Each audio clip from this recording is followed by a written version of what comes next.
Olá, pessoal! Mais uma semana de conteúdo exclusivo para vocês. Vou falar na cara. Já ativou a notificação? Ainda não ativou a notificação? Eu vou ter que atravessar essa tela e pular no teu pescoço para você ativar as nossas notificações e, claro, se inscrever para receber todos os nossos conteúdos. Everton, a gente falava na semana passada sobre o pote de ouro, né? O que todo mundo deseja. Todo mundo vive hoje nesse mundo dos desejos, né? Acho que o fetiche da mercadoria sempre existiu e hoje ainda está mais forte. Só que tem uma palavra que é grande, é um palavrão, que é empreendedorismo. E ele ficou com mais força agora no mundo, né? Não só no Brasil, como no mundo todo. Explica pra gente um pouco o que é, como funciona esse método, o empreendedorismo, essa profissão, esse palavrão. Tá bom, esse empreendedorismo é uma palavra muito grande mesmo e ela tem muito significado, né? Eu acho que o empreendedorismo, por trás dele, havia falado do pote de ouro, né? Mas eu acho que por trás dele existe um sonho. Quando a pessoa decide empreender, ela está buscando ali sair de uma rotina, de repente mudar a vida social dela de alguma forma para que ela faça as coisas que ela sente vontade, né? E aí, até falando um pouquinho do investimento, a gente não investe para ficar rico, a gente investe para ser livre. Então, o investimento, o empreendedorismo, ele é um investimento também. Talvez ele seja um investimento de maior risco, né, como eu falei na semana passada, e ele traz também os maiores benefícios. Claro que para chegar nesses benefícios, voltando naquele assunto do pote de ouro, eu tenho um caminho para cursar e é muito difícil você entender qual que é o caminho ideal. Então, e às vezes fecha os olhos para isso também, sim, né, do caminho. Exatamente. Você traça um caminho, você fala, poxa, eu estou saindo daqui, eu vou chegar lá. De fato, você sabe onde você tem que chegar. No meio do caminho você encontra um paredão de 4 metros de altura. Aí de repente você fala, meu Deus do céu, e agora? E aí você tem que cortar para um lado, cortar para o outro, para você passando rente a esse paredão.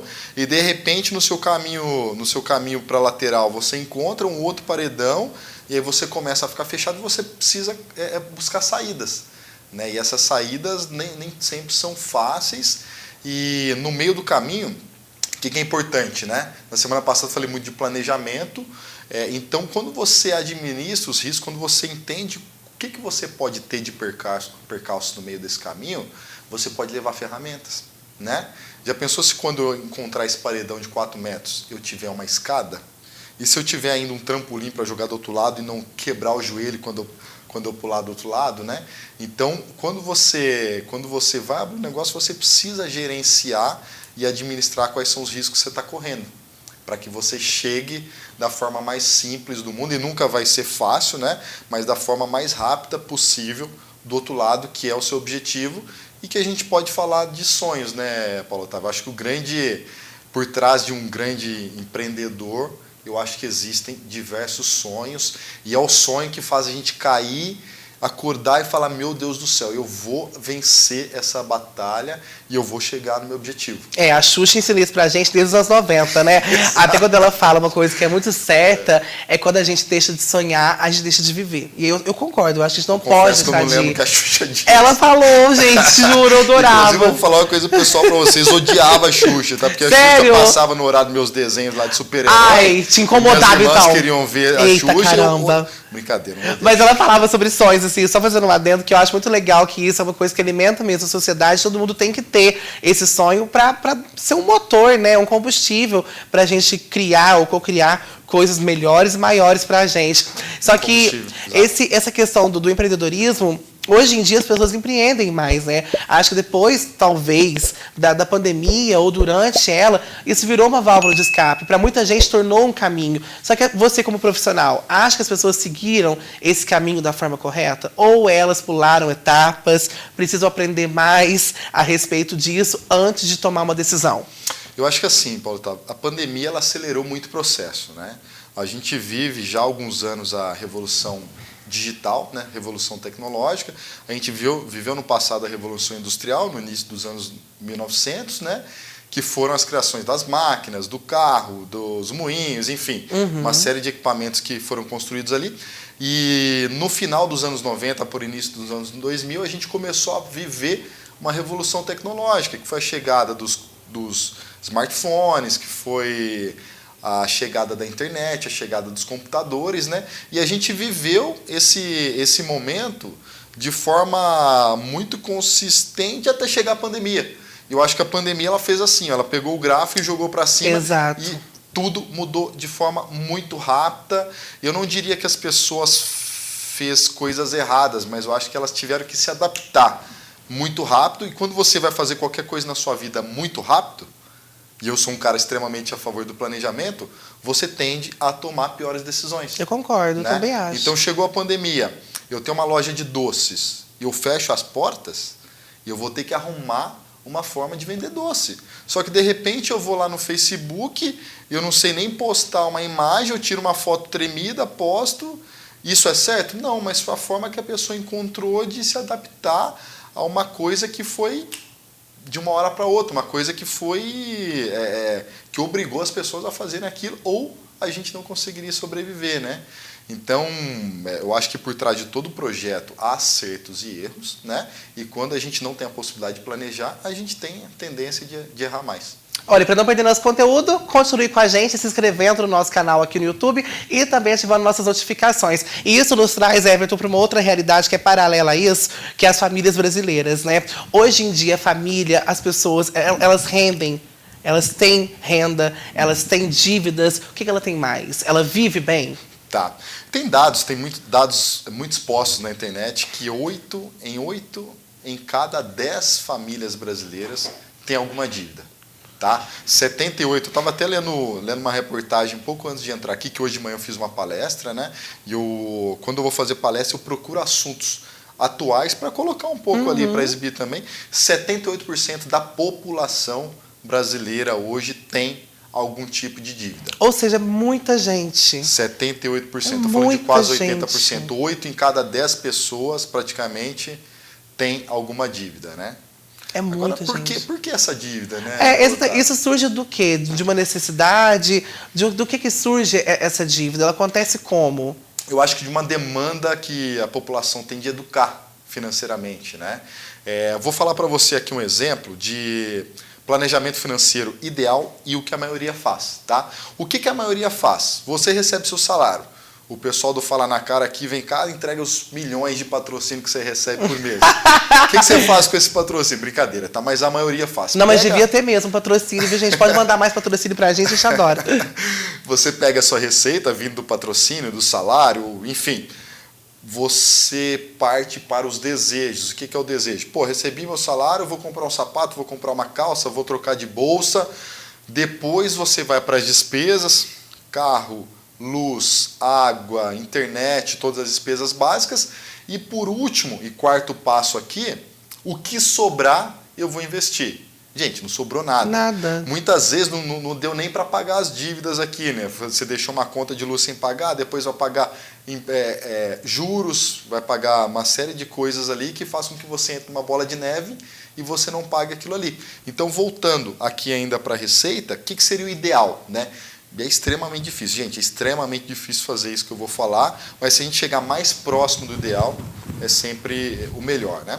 Recebi o meu dinheiro, vou investir.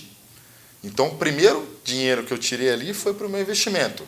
Seja R$50, R$100, R$1.000, qual o potencial que a pessoa tiver. Coloquei o dinheiro no investimento, sobrou uma parte. Pago as minhas despesas, a luz, internet, água, gás, enfim. Sobrou dinheiro, eu parto para os meus desejos. Ah, Everton, mas então se eu fizer isso não vai sobrar nada, eu não vou fazer meus desejos. Não vai sobrar nada se a gente não se planejar, né? E aí, Paulo Otávio, com tudo isso que eu estou falando aqui de cenário ideal, se a gente entender que a receita que nós temos não é suficiente para realizar desejos, aí a gente precisa mudar alguma coisa na nossa vida, né?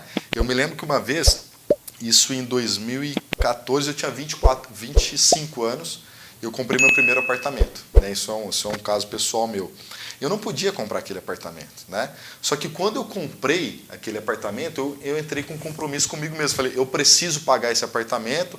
Na época eu ainda estudava, fazia uma série de coisas ali e tinha um custo de vida muito alto lá em São Paulo. Eu sentei na frente do meu chefe e falei para ele, na época, qual que era o nome dele? Milton, engenheiro Milton. Milton, o que eu preciso fazer para ganhar mais? O que eu preciso fazer para ser promovido? Porque hoje eu ganho tanto, eu preciso de tanto. E eu não estou te pedindo aumento, eu preciso saber o que é que eu preciso fazer. Eu preciso estudar alguma coisa, eu preciso fazer alguma coisa diferente. O que eu preciso fazer para ter os 20% de ganho na minha receita para que eu, de fato, pague as minhas contas.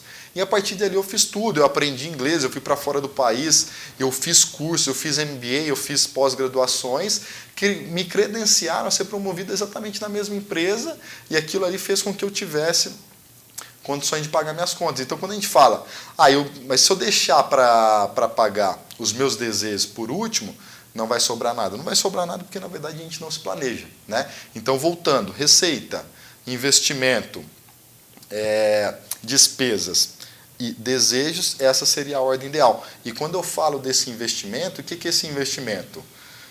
Paulo Otávio, nós temos sonhos na nossa vida, né? Eu falo muito de sonhos, eu falo muito de objetivos, e cada objetivo ele tem um boletinho, ele tem uma continha para pagar. Exatamente. Lembra que eu falei na semana passada que você tinha um planejamento para viajar para a Europa? Exato. Aos 30 anos, você tem 5 anos para se planejar. 5 anos ou 60 meses. E você tem um valor. 20 mil reais a passagem? Não sei. Você vai gastar 20 mil reais com a viagem, então você tem que guardar todos os meses aquele dinheiro. Então você tem de sonho a viagem para a Europa, você tem o carro dos seus sonhos, você tem uma casa. Toda a soma dos seus objetivos, ele tem um valor mensal. Então a soma do valor mensal de todos os seus desejos é o que você coloca aqui no segundo passo, que é o investimento. E essa questão das dívidas, das pessoas que acumulam dívidas, elas que priorizam essa ordem diferente, elas acabam endividadas por causa de quê? Por exemplo, eu vou comprar o que eu quero, então mais um cartão de crédito. Você acha que é por causa desses gatilhos, né? Desses objetos que elas vão pegando no meio do caminho? Um agiota. Um cartão de crédito. A minha vizinha. E aí que vira uma dívida maior ainda, que você não consegue sair. É desorganização, desculpa até te interromper. É desorganização pelo seguinte, você ganha R$1.000, chega no dia 15, na metade do mês, você está com uma dívida de 1.200. Só que a pessoa não sabe que ela está com uma dívida de 1.200 e ela percorre ainda para a segunda quinzena do mês e chega devendo R$1.900. De repente ela vai pagar o cartão de crédito, a fatura chega lá R$1.900, o salário entra de 1.000, o que acontece? Eu cubro R$1.000, sobrou 900, o que vai acontecer no próximo mês? A tendência é que eu tenha uma nova dívida de R$1.900. E se eu economizar muito, eu vou gastar 1.500. Então isso desmistifica um pouco aquela história de que brasileiro ganha mal. Por exemplo, porque o salário mínimo para uma família de 4 a 5 pessoas não rende. Tem como render. Tem como render. E mais do que isso, Paulo Otávio, quando a gente fala o brasileiro ganha mal, o brasileiro ganha mal mesmo. Tá? O brasileiro ganha mal quando você pega comparado com países de grande mundo, né? Mas tem pessoas no Brasil que ganham muito bem. Né? E quando a gente pega as pessoas mais ricas do nosso país, elas são mais ricas do que as pessoas de primeiro mundo. Por quê? Dado o cenário normal, a gente tem a possibilidade sempre de correr atrás. Né? Eu acho que a gente tem um problema no nosso país que se chama educação. E a educação é a base de tudo. Né? Quando eu saio de casa com 12 anos de idade, eu vou para a escola e eu tenho um incentivo de que aquele conteúdo que eu vou receber ali naquelas 4, 5 horas na escola, ele é importante, aquilo ali pode mudar a nossa vida. Né? Então, é muito difícil a gente julgar as pessoas que não tiveram a oportunidade de ter acesso à escola, de fazer com que ela tenha uma mentalidade diferente. Isso é extremamente difícil. Né? Aí, claro que a gente precisa, sim, de um apoio muito forte, de uma ação muito forte do nosso governo para incentivar que a base disso tudo se chama educação. Sim, com certeza. Eu pergunto para você, Paulo Otávio, você viu em algum momento finanças na escola, em algum momento na sua vida? Não, mas a gente veio aqui no Fala na Cara. Aqui a gente vem, inclusive, na próxima semana, viu? Pra gente falar de investimentos, finanças, controle de gastos e, claro, educação financeira. Eu acho que não é nem a educação que é um problema, acho que é a falta dela. Aqui no nosso país. A educação é uma solução, né? Com certeza. Na próxima semana, no próximo Fala na Cara, a gente se encontra novamente. Deixa aí, então, já o seu like, compartilhe nossa ideia e se inscreva no canal. Até a próxima semana, gente.